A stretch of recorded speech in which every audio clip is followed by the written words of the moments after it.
Welcome to Meet the Artists. We are here tonight with an outstanding organization that's working hard on behalf of artists in the Orange, South Orange, East Orange, West Orange community, really.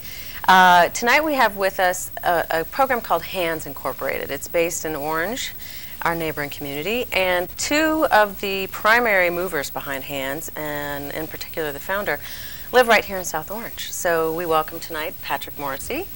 Hello, Patrick. Hello, Jana. And Nathia Lee. Hello, of Jana. South Orange. Hello, Nathia. And also joining us tonight from West Orange, welcome, is Deborah Marquette, an artist who works with Hands. So let's get into the discussion of what Hands is. I know that, Patrick, you took me on an incredible tour. I was really happy. It was a snowy day, and but you picked me up in your four-wheel drive vehicle and tooled me around, and it was quite an insight into what Hands is doing in Orange and just how far you've progressed in your time. Can you tell us about how this started, first of all? I'd like to go back to 1986. Isn't that Okay. right? Yep. How did it come about? Well, in 1986, I drew together a group of clergy and community leaders, and we began this discussion about what's going to happen to the neighborhoods of Orange and East Orange. The bottom seemed to be falling out. Bottom was falling out. The neighborhoods were cycling down, and there didn't seem to be any answer in sight. You'll remember 1986, Ronald Reagan was president. The federal government was getting out of the housing and neighborhood business, really. And we said, look, if we don't do it, nobody else will. And so we set our sights on ensuring that the neighborhoods of Orange and East Orange remain good places to raise a family. Okay, but I want to go a step further back in history, because I'd like us to understand, when did you come to South Orange, first of all? 84, did you tell me? I moved to South Orange from East Orange in 1984. From East Orange. Okay, so you were familiar with the various oranges. And had you decided at that point to start Hands? No, listen, I was involved in community organizing and neighborhood improvement in East Orange going back to the early 70s. Okay. I ran for office in 1985. I ran for the General Assembly. I was a grassroots candidate. I ran one of those campaigns where I knocked on 5,000 doors, and I didn't win, but I gathered people together after my losing campaign and said, what are we going to do next? And we decided to focus on this fact that the neighborhoods were really cycling down, and let's see what we can do. And so how did Hands develop? And why is it called Hands? And what was your primary purpose at the very beginning in terms of your short-term and your long-term goals? Well, we said at the time, look, let's find a role for ourselves that's not the same as government, so it's not the same as the public sector, and it's not something that the private sector's doing. Let's fill that gap and try and find the things that neighborhoods need, but the private sector is not doing or not interested in doing in those neighborhoods, and the public sector can't do.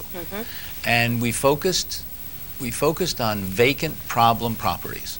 We said, look, these properties are sucking the life out of these neighborhoods. These properties are vacant. And the surrounding neighborhoods. That's right. Right. That's right. They rob the neighborhoods of hope. They rob the city treasury of taxes. They attract crime. The kids go in there. Vandals are in there. They catch on fire. The house next door catches on fire. I mean, they're just disasters from top to bottom. And, you have one on your block, okay. You have two, everybody's looking around saying, what's going on here? Man, it's time to get out. Yeah. I mean, it becomes a self-fulfilling prophecy that the neighborhood's going down further. So we reasoned that if we could get control of the pivotal properties and turn those around, then maybe we could slightly change that momentum. And, look, even if neighborhoods don't turn around overnight, and they're not turned around just by the actions of a good community development corporation, it's really hundreds of people acting independently. But those people are acting because they think the neighborhood's getting better. Not because they think the bottom's fallen out. Or because they have a commitment to truly making the neighborhood better, right? Both. I mean, it takes that faith and that hope, but it also takes that committed action. Right? But everybody's sure we gather committed people. We gather committed people. We roll up our sleeves. We all work together. But everyone else is saying, "Wow, where's my neighborhood headed? Up or down?" Right. And they're looking for all the signals. Absolutely. And if the signals are slightly positive, they start saying, "Well, things are getting better. Maybe I'll put a little more money into my house, or maybe I'll encourage somebody at my job to buy a house on my street." But if things are going down, people are not doing that. They're thinking about, how long am I staying, really? And that's a really good point, because Orange, when you were taking me around on the tour, and I knew some of this history before, but Orange was the hat-making capital of the United States, and as you said, perhaps even the world. 100 years ago. 100 years ago. Right. The Stetson hats, which were then the no-name hat factory. And so you have this very interesting history here and some beautiful structures. But because it was industrialized in this part of Orange, that flight happened even more quickly, wouldn't you say? Well, there was a pattern really following the Newark riots in 1967. It's white flight, middle class flight, and disinvestment. And those three things, really left Orange struggling. No question about it. Eroded the tax base. Yeah, because people stopped wearing hats. I wish gentlemen wore hats the way they used to. Some people stopped. Yeah, yeah, but it's out there who it's still not quite the style anymore to have your topper. Yeah. Right. So with those, I guess my point was that with those factories going out of business, all of the people who had lived in that community, and survived on jobs at these factories now had nothing. So many of them probably left to look for work elsewhere. And so it's what's so fascinating to me about Hands and the work that you've been doing, and we'll get to the Valley Arts Initiative specifically, is that, I know you're from Detroit, and we were talking about this a bit, is trying to find a new way to spur investment and spur excitement, as you were saying, to reclaim a neighborhood and give it a new future, give it a new direction, a clear future. So when you got Hands started, it seems that you've had some great success working with Orange, working with the partners that you have and the mayor. What kind of vision has been formed for Orange? Well, in 2001, we drew together a group of community leaders and parents and educators and public officials and really anybody who was interested. We had a big crowd all day long in the high school cafeteria. And we began mapping out. We said to ourselves, what do we want Orange to be like in 2010? Okay. And the consensus was, it can be a pretty incredible urban village. So yes, it's urban, but it's going to have all the things that anybody wants, in neighborhoods that are pedestrian friendly. Got a lot of different housing choices, whether you want to rent or you want to own, whether you want a big house or a townhouse, you want something affordable, but we've also market rate and snappy and all that. But a wide range, and it's going to be ethnically diverse, and it's going to be exciting. It's going to be pulsing with business, with arts, with culture. So did you go to the mayor, Mayor Hackett, and sort of present this idea? The mayor was there. As part of the planning? The mayor was there. Good, and the good, mayor said to us, "Oh, this sounds like a great idea. I can't wait." We said, "Well, Mayor, you're actually going to be the audience." Right?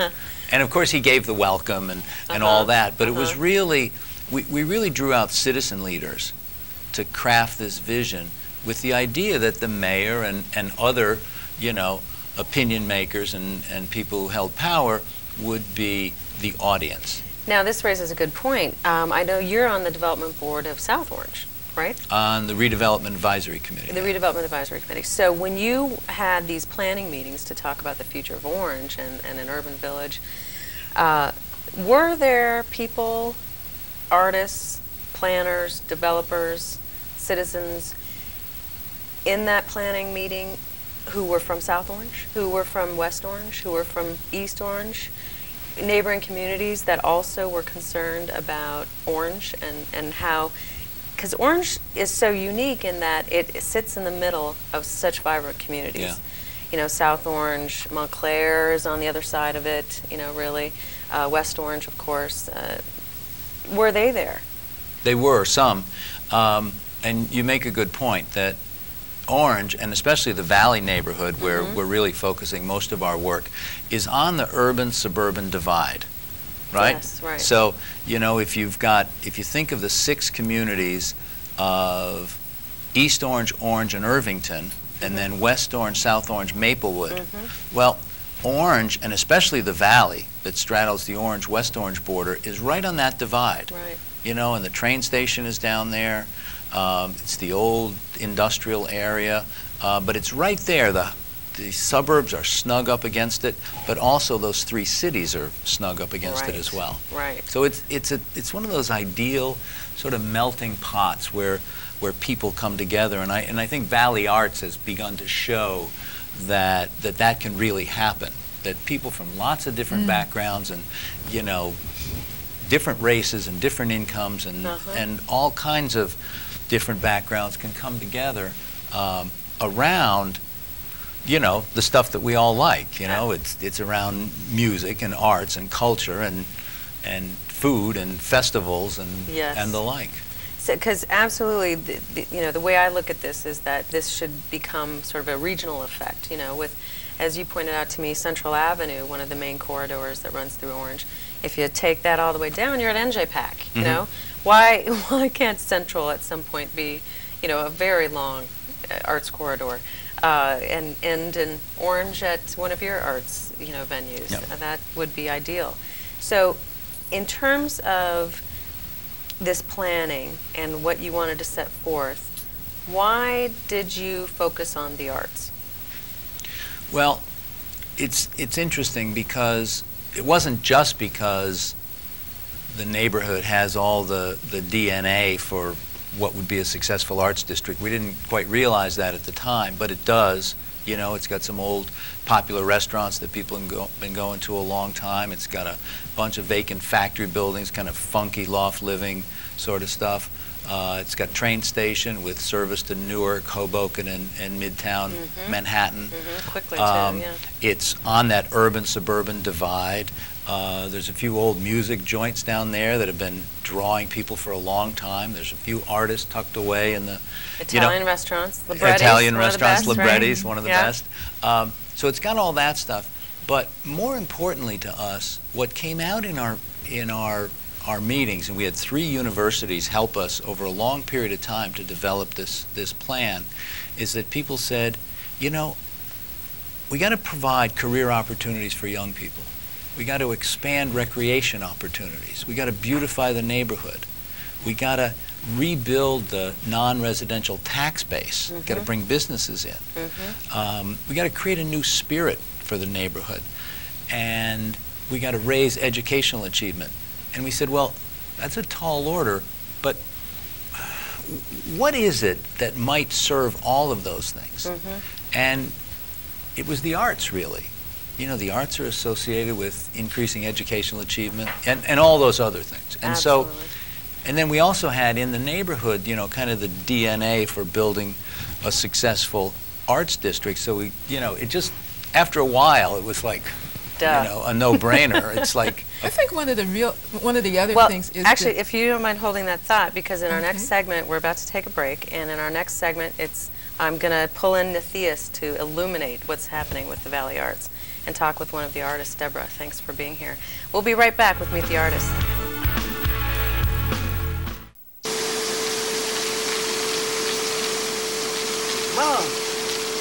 Mom! What? You can't find Ichabod. What?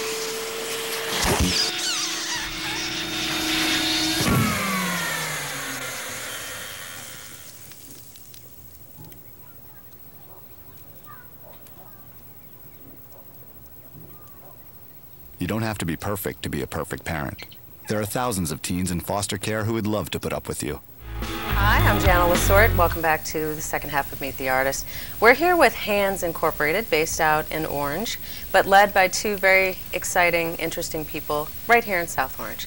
So we've been listening to Pat Morrissey tell us about how Hands came to be and what its mission is and how it's approaching the redevelopment of Orange. And specifically, now we're going to get into why the arts were chosen as the focus of the revitalization.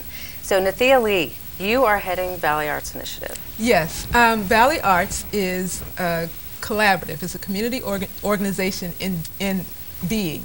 Valley Arts is being spun off from Hands as an independent nonprofit community organization. So we have residents and educators and artists and community leaders and public officials, a real broad cross-section of individuals who are working toward the end of using the arts as the catalyst for economic and cultural revitalization.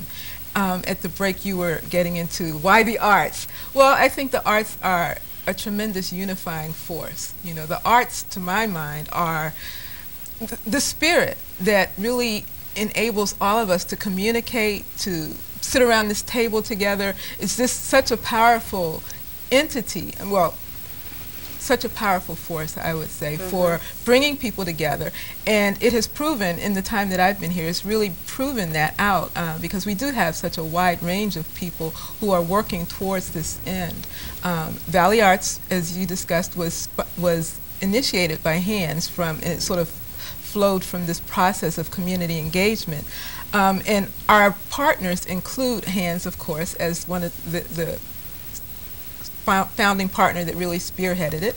The City of Orange, which is vital to have their participation. The Orange Board of Education, because arts education is the foundation of much of what Valley Arts is doing. We have a wonderful program called Arts Unbound, which provides training and entrepreneurial opportunities. Now, Arts Unbound, am I right, was your first arts tenant? Is that Absolutely. right? On Freeman Street? In what we're calling the Valley Arts District, okay. Yes. Okay. So Arts Unbound, we have a program called Studio Works that provides training and jobs for high school artists. Excellent. And Valley Settlement House, which is the second oldest settlement house in the country.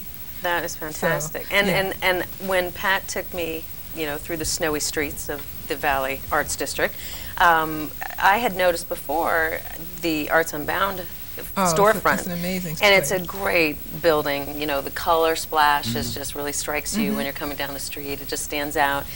And I noticed that you now there's a Blackberries there, an African art gallery. Too. It's an African art gallery and gift shop, and I think of them as our pioneering entrepreneurs in the Valley Arts District, because they really had to take a leap of faith to situate their businesses. If you think about it, they're in what was known as the West Orange Brass Company. So when Hands took this spot over and started to redevelop it, these are individuals who are entrepreneurs, and with Arts Unbound in particular, that's a nonprofit organization, and it has a workshop, and they do training. It has a wonderful mix of arts and crafts, and with Blackberries being a commercial retail operation, to really take a leap of faith and say, there's no traffic down here. There's no pedestrian traffic down here. But we're going to create it. Exactly. We're going to get down here. We're going to dig in. We're going to roll up our sleeves, and we're going to really make this successful. Well, and speaking of that, Pat also showed me the Wall of Scintillation, which I encourage everyone to go down to Freeman Street in Orange and go see the Wall of Scintillation and the Spirit House. Yes. It's a mirrored effect, and recently, didn't you have your first mural? We're very excited because we have two public art projects, our first two public art projects. We have the mural that you just described, Studio Works public art component this summer. The students got together. It was a group of about 12 students. They got together and collaborated on a number of projects. They brought us in, they softened us up with a barbecue, and then they really auditioned all of their work for us.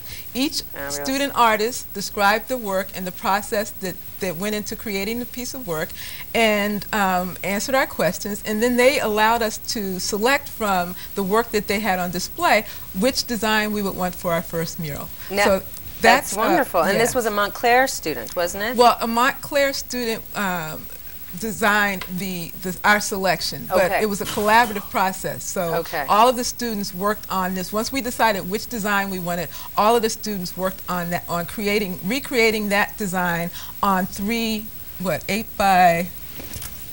They're panels. They're 3 plywood Sure. panels, and I think totally they're like 8 by 12. So Well, and let me ask you a question in terms of the artists that you're working with specifically, because I know, Deborah, you're from West Orange, right? How did you get involved with the Valley Arts initiative? Well, I was invited by a friend to come to a meeting. This was in the stage of the community planning, where they were trying to draw in as many people as they could, and someone just told me about the meeting, and I thought, well, this sounds like something I'd be interested in, and I showed up at the meeting, and it was at the Valley Settlement House, and the place was just packed with all kinds of community. There were artists there. There was a whole contingent from Jersey City, I think, that had just lost their studio spaces, and they were looking for a place to reestablish some studio space.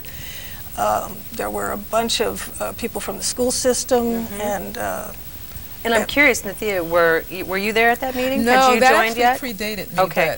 Because I'm curious in terms of the response that you've had from artists. Have you seen good response from artists from West Orange, from Montclair, from Maplewood, from South Orange, from Jersey City? Has it been a wide swath of artists? In my experience, yes, we do. We have, and not just a wide swath in terms of their localities, but in terms of their roles in the arts community, in terms of the kind of art they do. Sure.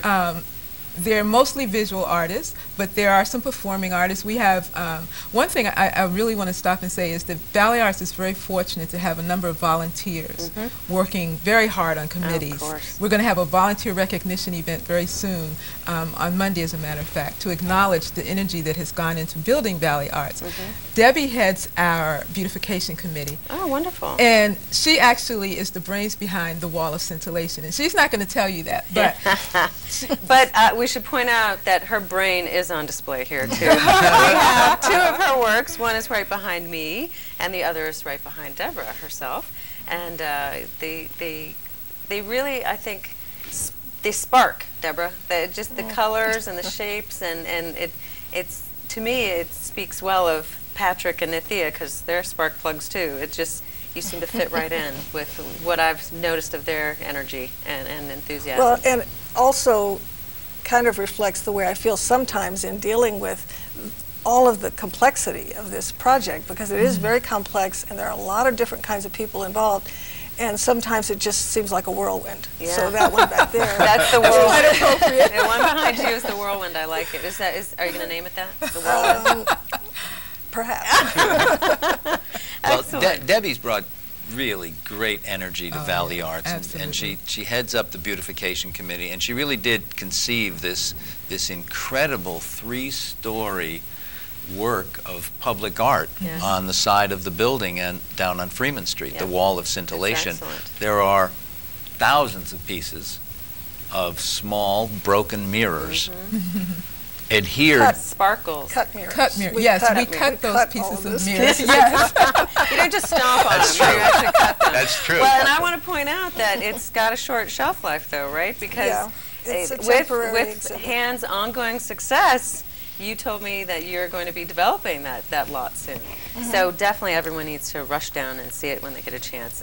I'm sure in the spring it's going to be, well, actually the Well, it's winter with the snow. Yeah, Oh, that it's would be really a nice quite effect. stunning when, on a clear day when Yeah. the sun is out, or just at twilight, depending upon which angle you approach it from, especially if you approach it from Valley Road, because the wall of scintillation is on the corner of Freeman Street and South Jefferson. Okay. And, you drive up to it or you walk up to it, and the light is just dazzling. It just starts to Excellent. pop in your eyes. And Now, it's really this fun. leads me to a good question, Ithia and Pat and Deborah. How do people, if artists want to submit ideas for public art programs related to the Valley Arts Initiative, if they want to volunteer, if I know that you have NeighborWorks block parties sometimes and arts parties. How do they get in touch with you? I mean, the website is handsinc.org. www.handsinc.org. So obviously everyone can go to the website, handsinc.org, and at the end of the show you'll see the information on how to contact Pat and Hands. But, you know, are there regular meetings that people can come to inquire and consider works? That's a very good question. We hear from artists all the time, especially artists who are in the neighborhood, and we are always welcome. We welcome all kinds of attention. So people can be in touch with me directly. They can go to the HANS website and after the .org/valleyarts.htm, and they'll see the Valley Arts pages of the website, and my contact information is there. Okay. Because I want to actually clarify too, or elaborate on that from what you told me, you are also looking for business people. I mean, people who want to open a bookstore or a coffee shop or, you know, a diner, right? Absolutely. A music venue. Here's what's happening. We're creating a dynamic 10-block arts district in the valley on the West Orange border. And there's going to be a lot of development down there. You know, there's the old factories, and you have 100 properties right now that you're targeting, right? We're creating, well, down in the valley, there's going to be around 700 new housing units in the old factories and new buildings that are being built around the train station. HANS with Valley Arts is creating a minimum of 100 affordable art spaces. Got it. Now, that could be live, work, lofts, studios. Yes. Okay. We're mindful that, you know, artists get attracted to exciting areas, and then everyone else comes. Absolutely. And then usually the artists get priced out, and they got to move on. They got to pick up and move on because they can no longer afford to live in the places that they made exciting. Absolutely. Well, we've started off saying that's not going to happen. We're going to have at least 100 affordable art spaces that will remain affordable for the long term. So those will be places for artists to live and work. Okay. There'll be working studios. There'll be arts retail spaces. There'll be arts program spaces. There'll be cafe spaces. Excellent. There'll be dance studios. And I have my fingers crossed that there will be a bookstore that I can walk to. Okay, and that's what I wanted to really shed light on here, is that it does take all of us. It takes people from South Orange and Maplewood and West Orange and Montclair and Orange, and Union and East Newark Orange, and absolutely, East Orange, yes. Because all of us have a really exciting opportunity here to be part of what you started, Pat, and what Nithya, you're working so hard on, Deborah, too, to really, you know, connect all of us in this, you know, the Valley. It's just such an ideal space. You know, it's just begging to be the connecting point, I think. Whenever I discuss this with artist friends of mine, when I bring up Valley Arts, I mention that building, and almost to a person, they say, I've looked at that building for years and thought what a great artist studio space that would make. Yes. But nobody has the wherewithal to do it, and Pat is the one really who can lead. Oh my goodness! And that Art Deco building, the printing building. My God! Now I know the Berg Factory is going to be your first large project, and when will that have space available? The Berg Factory construction will start in May of 2007. Should take 12 to 15 months. Okay. So, you know, summer 2008. Okay. We're there. People will be moving in. I tell you, you have a fantastic website, too. Congratulations on your new office space, the former site of the Orange Chronicle. It looks fantastic. And I really encourage everyone to go to the website, handsinc.org, www.handsinc.org, and go through the site, because I have to say, Pat, your site is very dense, full of information, great pictures and visuals of buildings that they have turned around from neglect to the future. So thanks for being with us. Thanks for the opportunity. Thanks for having me.